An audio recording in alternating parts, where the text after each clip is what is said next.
نماز پڑھنے کا طریقہ یہ ہے کہ باوضو قبلہ رو دونوں پاؤں کے پنجوں میں 4 انگل کا فاصلہ کر کے کھڑا ہو۔ بالکل دھیان سے سننا، بہت سے لوگ خانقاہی بھی الٹا سیدھا کر رہے ہیں۔ سارے لوگ بہت دھیان سے سنیں اور اسی کے مطابق نماز پڑھیں۔ سچا پکا مذہب اہل سنت والجماعت حنفی مسلک کے مطابق نماز پڑھنے کا طریقہ سماعت کریں۔ دھیان سے سنیں۔ باوضو قبلہ رو دونوں پاؤں کے پنجوں میں 4 انگل کا فاصلہ کر کے کھڑا ہو۔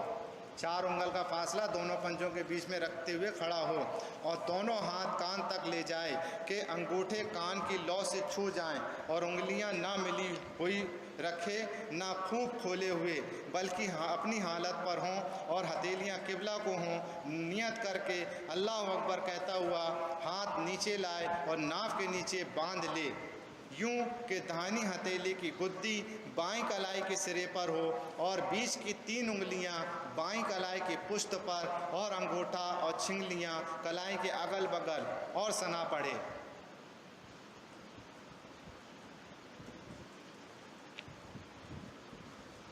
ٹھیک ہے، نہ زیادہ ایسے بس، یہ سب نہیں، ایسے بھی نہیں، نارمل ہاتھ اٹھائے، قبلہ رو ہے، یہ کان کی لو تک چھو جائے، یہ چھل گیا، بس لایا اور ناف کے نیچے لایا، یہ 3 انگلی یہاں رکھا اگل بغل اور ناف کے نیچے باندھا۔ پھر ثنا پڑھے، یعنی سبحانک اللہم و بحمدک و تبارک اسمک و تعالی جدک و لا الہ غیرک۔ پھر تعوذ یعنی اعوذ باللہ من الشیطان الرجیم پڑھے۔ پھر تسمیہ یعنی بسم اللہ الرحمن الرحیم کہے۔ پھر الحمد پڑھے اور ختم پر آمین آہستہ سے کہے۔ اس کے بعد سن رہے نا، آہستہ سے کہے آمین تو حنفی اور کس کے بولے تو غیر حنفی۔ یہ بند ہو گیا، یہ والا بند ہے۔ اس کے بعد کوئی صورت، اور جو ناف کے نیچے ہاتھ نہ باندھے وہ حنفی نہیں۔ حنفی کون؟ جو ناف کے نیچے باندھے۔ بہرحال ابھی ہم ان سب جو اختلافی مسائل ہیں اس پہ بھی ابھی اپن گفتگو کریں گے، جانا مت۔ ہاتھ کہاں باندھا جائے، آمین بالجہر کہا جائے کہ نہ کہا جائے، رفع یدین کیا جائے کہ نہ کیا جائے، ابھی وہ سب آئے گا۔ پہلے ذرا بیان سن لو، نماز پڑھنے کا صحیح خلط ملط نہیں ہو جائے گا، نہیں تو پہلے دماغ میں بیٹھا لو صحیح طریقہ، اس کے بعد اس کے بارے میں گفتگو کریں گے۔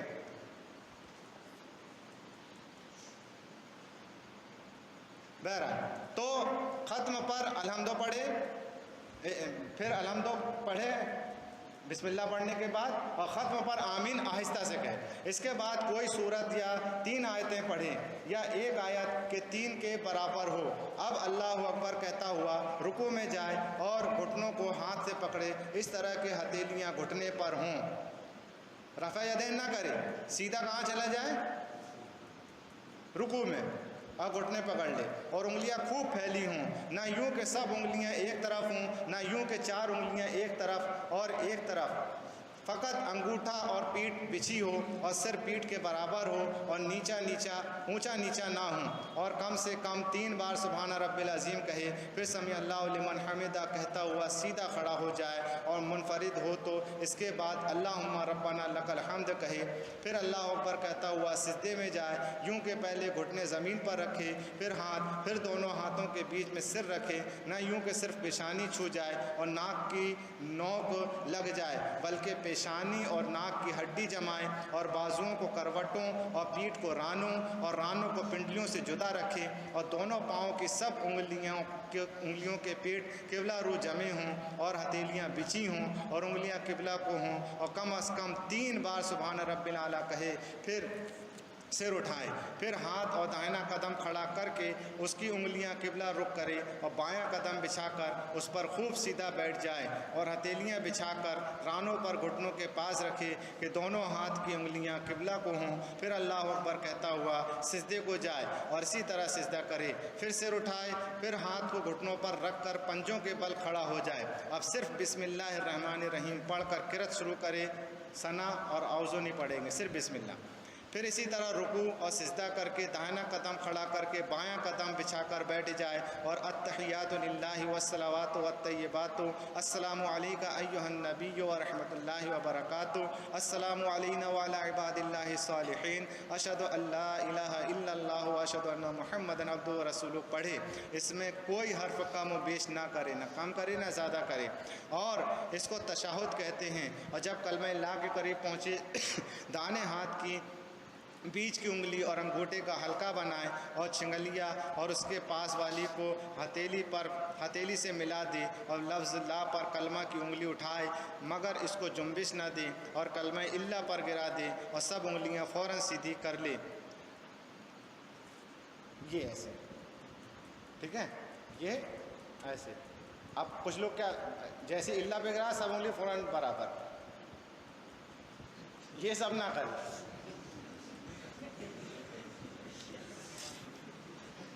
مگر اس کو جنبش نہ دے، اور کچھ لوگ جنبش دیتے رہتے، بہت جلدی دیتی، تو سمجھ لو کہ یہ حنفی نہیں ہے، چڑھ گیا اس پر، اور کلمہ اللہ پر گرا دے اور سب انگلیاں فوراً سیدھی کر لیں۔ اگر 2 سے زیادہ رکعتیں پڑھنی ہوں تو اٹھ کھڑا ہو اور اسی طرح پڑھیں، مگر فرضوں کی ان رکعتوں میں الحمد کے بعد صورت ملانا ضرور نہیں۔ اب پچھلا قاعدہ جس کے بعد نماز ختم کرے گا، اس میں تشہد کے بعد درود شریف اللہم صلی علی سیدنا و مولانا محمد وعلی آل سیدنا و مولانا محمد کما صلیت علی سیدنا و مولانا ابراہیم وعلی آل سیدنا و مولانا ابراہیم انک حمید مجید اللہم بارک علی سیدنا و مولانا محمد وعلی آل سیدنا و مولانا محمد کما بارکت علی سیدنا و مولانا ابراہیم وعلی سیدنا و مولانا ابراہیم انک حمید مجید پڑھے۔ پھر اللہم اغفر لی ولوالدی ولمن تولد ولجمیع المؤمنین والمؤمنات والمسلمین والمسلمات الاحیاء منهم والاموات انک مجیب الدعوات برحمتک یا ارحم الراحمین، یا کوئی اور دعائے معصور پڑھے۔ مثلا یہ بھی پڑھ سکتا ہے اللہم ربنا آتنا فی الدنیا حسنہ وفی الآخرۃ حسنہ وقنا عذاب النار، اور اس کو بغیر اللہم کے نہ پڑھے۔ پھر داہنے شانے کی طرف منہ کر کے السلام علیکم ورحمۃ اللہ وبرکاتہ السلام علیکم ورحمۃ اللہ کہے، پھر بائیں طرف السلام علیکم ورحمۃ اللہ کہہ کے نماز ختم کر دے۔ ہو گئی نماز کا طریقہ۔ ایک بات دوسری پڑھیے۔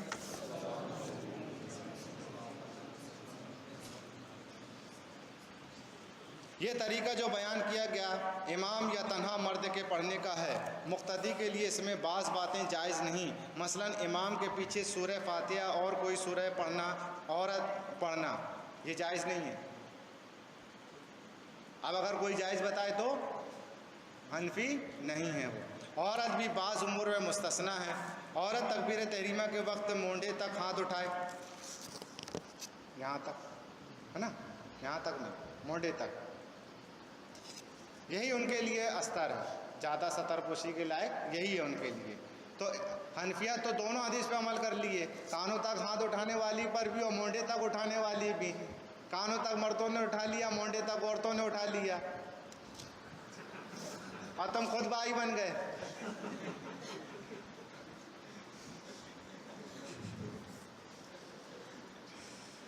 اور بائیں ہتھیلی سینے پر چھاتی کے نیچے رکھے، بائیں ہتھیلی سینے پر چھاتی کے نیچے رکھ کر، چھاتی ہے نا، چھاتی کے نیچے رکھ کر اس کے اوپر داہنی ہتھیلی رکھے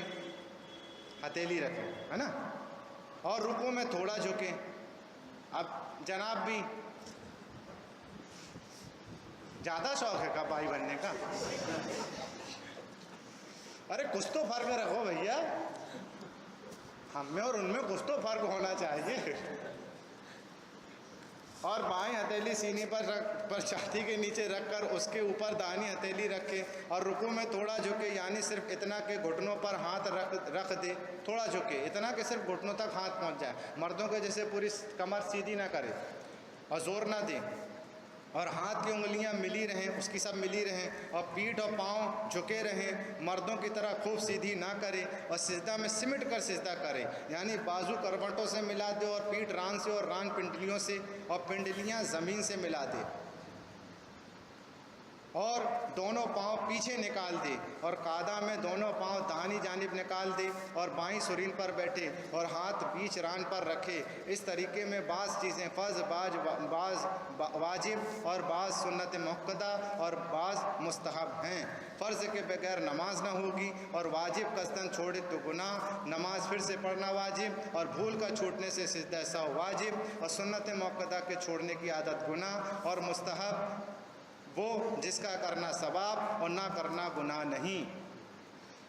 بعد میں چاہیں تو نماز کا طریقہ پھر سے آ کر سیکھ سکتے ہیں، سمجھ سکتے ہیں۔ ابھی وقت ہے اس لیے زیادہ تفصیل نہیں کی گئی ہے، وقت کم ہے، زیادہ نہیں ہے ہمارے پاس۔ تو یہ بات لیکن ذہن میں رکھیں کہ فرض کے بغیر نماز نہ ہوگی۔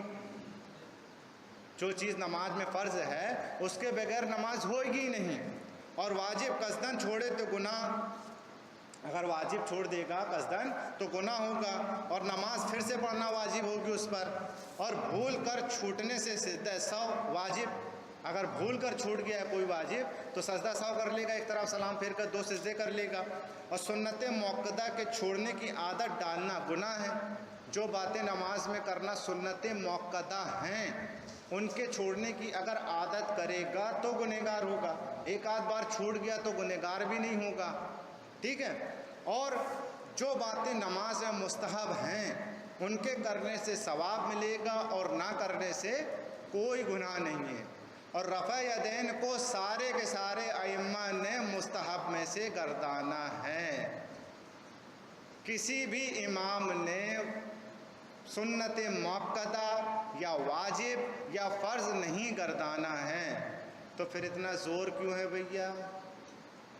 ایسا کام جس کے کرنے پہ ثواب ہو اور نہ کرنے میں کوئی گناہ نہیں، اتنا زیادہ وبال مچانا کہاں کی عقل مندی ہے؟ جبکہ حنفیہ بھی دلائل رکھتے ہیں، اگر نہیں کرتے ہیں تو بھی دلیل رکھتے ہیں گے، ابھی آئے گا۔ برادران اسلام، حنفی مسلک کی روشنی میں نماز ادا کرنے کا طریقہ آپ نے سماعت فرمایا۔ مذکورہ طریقہ حنفی کتب سے ثابت ہے۔ حنفیوں کو بخاری مسلم کی تو حاجت ہے نہیں، کیونکہ یہ تو ہم لوگوں کے بعد کی کتابیں ہیں، ہے کہ نہیں؟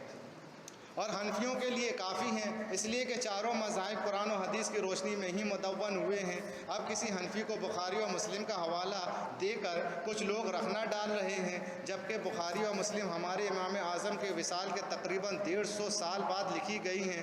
جو حدیث ان کو اتنے بعد پہنچی، ہمارے امام اسے اس سے پہلے ہی جانتے تھے، بلکہ ان میں جتنی حدیثیں درج ہیں اس سے بھی بہت زیادہ احادیث ہمارے امام جانتے تھے۔ ابھی کتنی بخاری میں درج ہے میں بتاؤں گا آپ کو، ہے کیا معلوم نہیں کہ امام بخاری کو 6 لاکھ حدیثیں یاد تھیں؟ اب دماغ کی گھنٹی بجے گی آپ کی، ہیں؟ امام بخاری کو 6 لاکھ حدیثیں یاد تھیں، جن میں سے 1 لاکھ صحیح حدیثیں تھیں۔ صحیح کون سی والی؟ لذات ہی والی۔ ابھی 12-13 قسمیں حدیث کی سنیں، جو ٹاپ ویرائٹی کی تھیں حدیثیں، ان میں سے 1 لاکھ حدیثیں امام بخاری کو یاد تھیں۔ آپ خود فرماتے ہیں مجھے 6 لاکھ حدیثیں یاد ہیں، ان میں سے چن چن کر 16 سال میں اس جامع کو لکھا ہے۔ جامع بخاری حضرت امام بخاری نے علیہ رحمت و رضوان نے کتنے سال میں لکھی تھی؟ 16 سال میں۔ اور جن صحیح حدیثوں کو میں نے اس خیال سے کہ کتاب بہت طویل نہ ہو جائے ترک کر دیا، وہ اس سے بہت زیادہ ہیں۔ خود امام بخاری اقرار کر رہے ہیں کہ بہت زیادہ صحیح حدیثیں میں نے چھوڑ دی ہیں جس کو میں نے بخاری میں نہیں لکھا ہے، جس سے سمجھ میں آیا کہ صرف بخاری بس میں ہی صحیح حدیثیں نہیں ہیں، ہے نا۔ امام حاکم کی مستدرک جو ہے انہوں نے اسی لیے لکھی تھی کہ جن صحیح حدیثوں کو امام بخاری یا مسلم نے چھوڑ دیا تو ان کو لکھیں۔ تو حاکم کی مستدرک بھی صحیح حدیث کی کتاب ہے نا۔ تو ہمارے لیے بھیا سارا ذخیرہ ہے، تمہارے لیے تو صرف 1، اور اس میں کتنی حدیثیں ہیں ابھی ہم بتاتے ہیں۔ یعنی حافظ ابن صلاح کے مطابق صحیح بخاری شریف میں کل احادیث 7275 ہیں۔ بخاری شریف جو صحیح بخاری شریف ہے اس میں کتنی حدیثیں ہیں؟ 7275، اور مقررات کو حذف کرنے کے بعد 4000، مقررات کو چھوڑ کر کتنی؟ 4000، جس سے ظاہر کہ سرکار کی احادیث صرف اتنی ہی نہیں تھیں جو بخاری وغیرہ کے ذریعے ہم کو ملیں، جن میں کہ ٹاپ ورائٹی کے تو 2500 ہی قریب پہنچتی ہیں، 2500 سے کچھ زیادہ، ہاں اس کی بھی بعد میں بہرحال، بلکہ ہمارے امام بھی ان احادیث سے بہت زیادہ احادیث جاننے والے تھے، ابھی سن چکے ہو آپ لوگ، جس کی روشنی میں آپ نے امت کی رہنمائی فرمائی۔ آپ اپنے وقت کے ہی نہیں بلکہ بعد کے اعتبار سے بھی ایک عظیم ہی نہیں اعظم، جلیل ہی نہیں اجل، کبیر ہی نہیں اکبر محدث بھی تھے۔ مجتہد خالی نہیں تھے، محدث بھی تھے، بہت بڑے محدث تھے امام اعظم علیہ رحمت و رضوان۔ چونکہ اس وقت امام اعظم کے زمانے میں آپ تابعین میں سے ہیں، چونکہ اس وقت استخراج مسائل کی اہم ضرورت تھی، جس کی مصروفیت کی وجہ سے اتنا موقع ہی امام اعظم کو نہ ملا کہ اپنی شان کے مطابق احادیث روایت کرتے، کوئی حدیث کی کتاب ایسی لکھ دیتے۔ کتنی پیاری بات امام بخاری کے استاذ حضرت عبداللہ ابن مبارک نے کہی ہے کہ امام ابو حنیفہ کے ارشاد کو رائے مت کہو، حدیث کی تفسیر کہو تفسیر۔ بڑے بڑے آقا لوگ تو یہ کہیں، نیز ان سب معروضات کا خاص خیال رکھا جائے تاکہ کوئی آپ کو کسی کتاب کا حوالہ دے کر گمراہ نہ کرے۔ نماز کے مذکورہ طریقہ پر کچھ لوگ بخاری شریف وغیرہ کا حوالہ دے کر گمراہ کرنے کی کوشش کرتے ہیں۔ حنفی بھی بخاری شریف کو اصح کتب بعد کتاب اللہ مانتے ہیں، اس کے باوجود کہ بخاری شریف میں لکھا ہے کہ رفع یدین کرو، امام کے پیچھے سورہ فاتحہ پڑھو، آمین بالجہر کہو، نہیں مانتے۔ ہم لوگوں پر اعتراض کرتے ہیں کہ بھیا بخاری شریف میں لکھا ہے آمین بالجہر کرو، امام کے پیچھے قرات کرو، رفع یدین کرو، اور حنفی لوگ خود کہتے ہیں کہ بھیا کتاب بخاری شریف جو ہے وہ سب کتابوں میں سب سے زیادہ صحیح کتاب ہے، اللہ کی کتاب کے بعد اگر زمین میں کوئی کتاب ہے تو وہ صحیح بخاری شریف ہے، کتاب اللہ کے بعد اگر زمین میں کوئی صحیح کتاب سب سے زیادہ صحیح کتاب ہے تو وہ بخاری شریف ہے، اس میں کسی کو انکار نہیں ہے۔ لیکن بھیا اس کا معنی و مطلب یہی تو بس پھنستی ہے گاڑی۔ معنی مطلب جب قرآن و حدیث کا بدل دیتے ہو تم لوگ تو اس سے کہاں بعید ہے؟ اس جملے کا یہ مطلب نہیں ہے جو تم سمجھا رہے ہو، اس جملے کا اور اس ماننے کا مطلب ہم سے سمجھو۔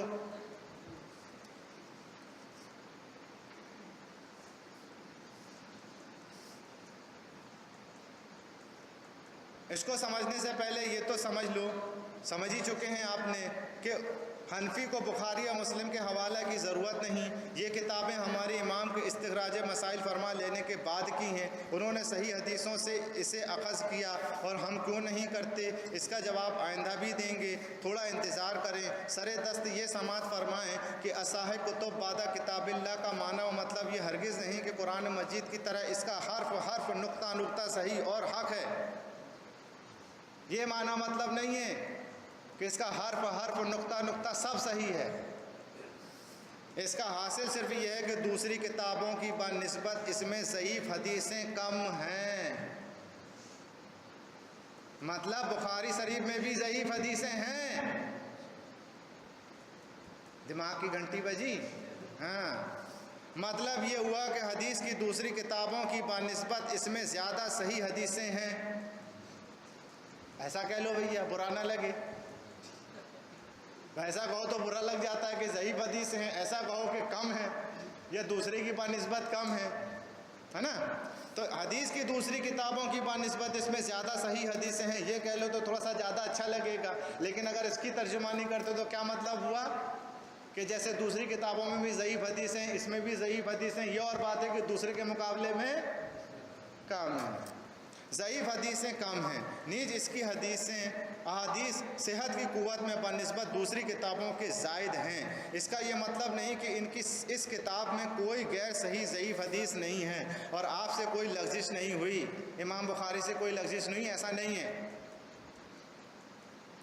انسان بہرحال انسان ہے، اس سے لغزش و غلطی ہو ہی جاتی ہے۔ اس قانون فطرت کے مطابق امام بخاری سے بھی لغزش ہوئی ہے، ہاں، جن میں سے چند کی طرف اشارہ کروں ضعیف راویوں سے روایت، حضرت امام بخاری نے بھی ضعیف راویوں سے روایت کی ہے، اس کی تعداد بھی بہت زیادہ ہے، جو بد عقیدہ اور گمراہ تھے جیسے جہمی، قدری، رافضی، ناصبی، خارجی، معتزلی۔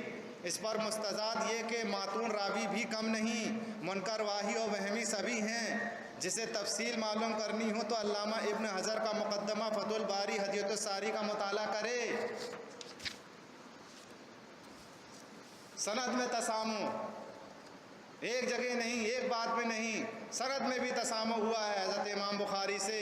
ضعیف راویوں سے روایت کے علاوہ بہت سی جگہ امام بخاری سے راویوں کے نام، ان کی ولدیت کے بیان میں بھی لغزش ہو گئی، نیز متن میں بھی آپ سے تسامح واقع ہوا ہے۔ رہا استنباط مسائل میں لغزش، اس میں تو لغزش کی تعداد بہت زیادہ ہے، ان کی تفصیل پوچھنے پر بتائی جا سکتی ہیں۔ بہت کس کے چیٹا کاٹیا ہے نا، تو ہم تیار ہیں خدمت کرنے کے لیے، لیکن حق چھپاؤں گا نہیں، حق بتاؤں گا۔ تمہارے ورگلانے سے کوئی ڈر نہیں جائے گا، ہوا مت دکھاؤ بخاری کا۔ ان سب کے بیان سے ہمارا مقصد آپ کو ہوش دلانا ہے اور بس۔ حضرت امام بخاری کا بہت بڑا فضل اور احسان ہے امت مسلمہ پر کہ انہوں نے بہت اچھی کتاب لکھی، لیکن یہ مطلب نہیں ہے کہ بس نہیں، اور اس کا بیان دینے کا مقصد ہمارا آپ کو ہوش دلانا ہے۔ اور اب بعض نادانوں کی حنفیوں پر نماز سے متعلق حدیث پر عمل نہ کرنے کے اعتراض کا جواب سماعت فرمائیں۔ حنفیوں کو حدیث پر عمل نہ کرنے، حتیٰ کہ حنفی کتب کے خلاف عمل کرنے کا الزام دیا جاتا ہے، ضعیف ہے، فلانی حدیث ضعیف ہے، ایسا ہے ویسا ہے، سب کی پول کھل گئی نا، سب سمجھ لیا آپ لوگوں نے، سن چکا آپ نے نا، پلٹ گئی۔ حنفیوں کو حدیث پر عمل نہ کرنے، حتیٰ کہ حنفی کتب کے خلاف عمل کرنے کا الزام دیا جاتا ہے، جن میں سے یہ بھی ہے کہ ہاتھ سینہ پر باندھنا جائے وغیرہ۔ لہٰذا عرض ہے کہ کانوں تک ہاتھ اٹھانا، ناف کے نیچے ہاتھ باندھنا صحیح حدیث اور فقہ دونوں سے ثابت ہے۔ حدیث نمبر 1 مسلم شریف جلد 1 صاد 168 میں ہے۔ حضرت مالک بن حویرث رضی اللہ تعالیٰ عنہ بیان کرتے ہیں کہ رسول اللہ صلی اللہ علیہ وسلم جب تکبیر کہتے تو کانوں تک ہاتھ اٹھاتے۔ کہاں لکھا ہوا ہے؟ مسلم شریف میں لکھا ہوا ہے کہ سرکار جب تکبیر کہتے تو کانوں تک ہاتھ اٹھاتے۔ تو کانوں تک ہاتھ اٹھانے کا ثبوت ہوا حدیث سے، ہمیں ضرورت نہیں تھی بخاری مسلم کی، اب تم کو ضرورت ہے تو تم کو بتا رہے، ہمارے لیے تو حنفی کتب میں ہونا ہی کافی تھا۔ ٹھیک ہے۔ حدیث نمبر 2 علامہ ابن حزم، آپ لوگوں کے بہت بڑے علامہ، محلی میں تعلیقاً حضرت انس رضی اللہ تعالیٰ عنہ سے روایت کیا کہ انہوں نے فرمایا اخلاق نبوت میں سے 3 چیزیں ہیں۔ نمبر 1 افطار میں جلدی کرنا، نمبر 2 سحری میں دیر کرنا، نمبر 3 نماز میں ناف کے نیچے دائیں ہاتھ کو بائیں پر رکھنا۔ اس حدیث پر کوئی کلام نہیں کیا گیا، اس لیے یہ حدیث صحیح ہے۔ اب بھیا یہ افطار میں جلدی کرنے کا یہ مطلب نہیں ہے کہ جب وقت نہ ہو اس کے پہلے ہی روزہ کھول لے، مطلب یہ ہے کہ وقت ہونے کے بعد دیر نہ کرے، شیخی مت دکھائے، ہوشیاری مت بتائے، اب ٹائم ہو گیا تو چپ چاپ سے کھا لے، یہ مطلب ہے۔ اور سحری میں دیر کرنے کا مطلب یہ نہیں ہے کہ جب وقت تو شروع ختم ہو جائے اس کے بعد بھی کھاتا رہے، دیر کرنے کا مطلب یہ نہیں ہے، دیر میں کرنے کا مطلب یہ ہے کہ آخری وقت میں کھائے، سحری کا وقت ختم ہونے کے آخری وقت میں کھائے، الٹا سیدھا نہیں کرنا۔ معنی مطلب میں تو لفڑا پڑتا ہے، حدیث تو سب دکھاتے ہیں، حوالہ تو سب دے رہے ہیں، معنی مطلب کا بات ہے۔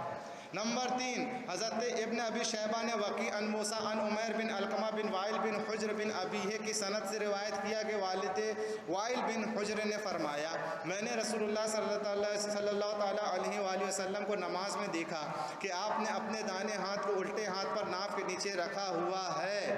پھر سے سنو، میں نے دیکھا کہ آپ نے اپنے دائیں ہاتھ کو اپنے الٹے پر ناف کے نیچے رکھا ہوا ہے۔ اس کی سند جید ہے اور اس کے سارے راوی ثقہ ہیں۔ حاشیہ شرح وقایہ جیم 1 صاد 168، جس وقایہ کا حوالہ دے کر تم گمراہ کر رہے تھے اسی وقایہ کا حوالہ دے کے ہم نے صحیح بتا دیا۔